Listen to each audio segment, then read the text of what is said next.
Second home or investment property, what's more profitable? That's what I'm going to go over in this video here. I'm just going to go over the key differences between the two, and you'll want to stick around and to see what works out better for you and how you want to use the property there. What's going on, everybody? This is Rich, your local coastal Maryland and Delaware realtor. So I get people that reach out all the time and I love it. Never too busy to help. I'm going to put my contact information down below. So if you need help, you know what to do. Reach out. Without further ado, let's hop into the video.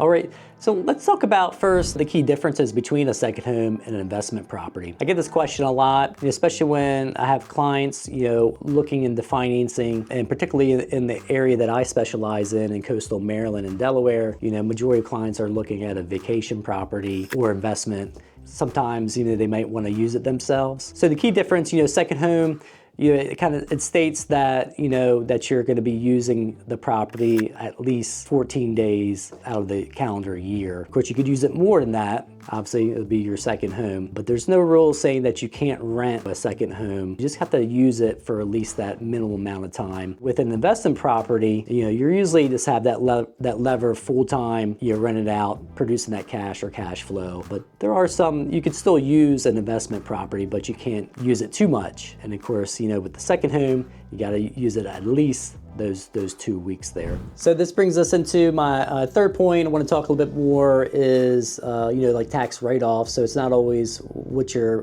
pulling in and making. It matters how much you actually keep in your pocket too. So you have write-offs for second home and investment property there. You can write off your property management fee, any expenses that you put into the property to actually manage it. And there's a thing called 1031 exchange. Of course, if you ever get to the point where you want it to upsize, maybe sell that property because you gain some equity in it, appreciation, and maybe instead of having that 1 bedroom, you want to move it up to like a 2 bedroom or a 3 bedroom, you could do a 1031 exchange, which when you do that sale, you can actually take all your proceeds and roll it into a like kind price range property or larger, and you don't have to pay taxes on that money at that time, and it allows you to use that full amount of profit money into purchasing your new property, which a lot of investors use that strategy. It's kind of like the old monopoly strategy. With the second home, you have to have for the past 2 years to have the property rented out at fair market value. Oh, and the owner's personal use has to be limited to that 14 days on the property to utilize that. But again, check with your tax person. They can guide you a little bit better on that. But the good news is you can use a 1031 when you have a second home or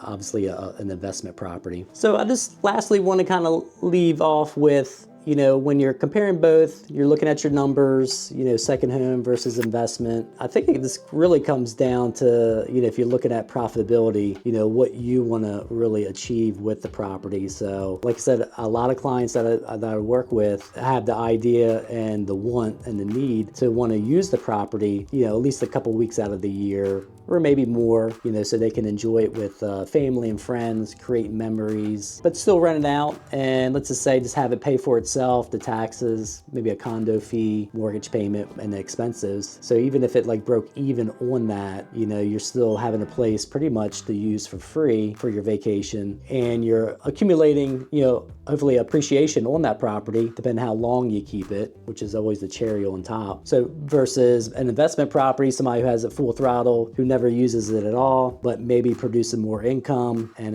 some cash flow from it. One could look at maybe the investment's obviously more profitable on paper, but on the other end, depending on your goals, the second home label, may be more profitable just because even though they're not making the cash money right then and there, but they're making memories. And of course, in both scenarios, both people would be gaining appreciation off of the property. It's hard to say which one's more profitable. I think everybody's scenario is different, and it comes down to, of course, the numbers, how much you're putting down, your interest rate at that time, the type of loan you go with, and how you want to use it. I don't think you could lose either way, and there's no right or wrong way with that. So hopefully that helped. That breakdown, that's a clear example of definition of what a second home versus an investment, and gave you some ideas of what's going to work best for you, and really at the end of the day, what's going to be more profitable And it doesn't always have to be cash money that's going to be maybe your return on investment. So, but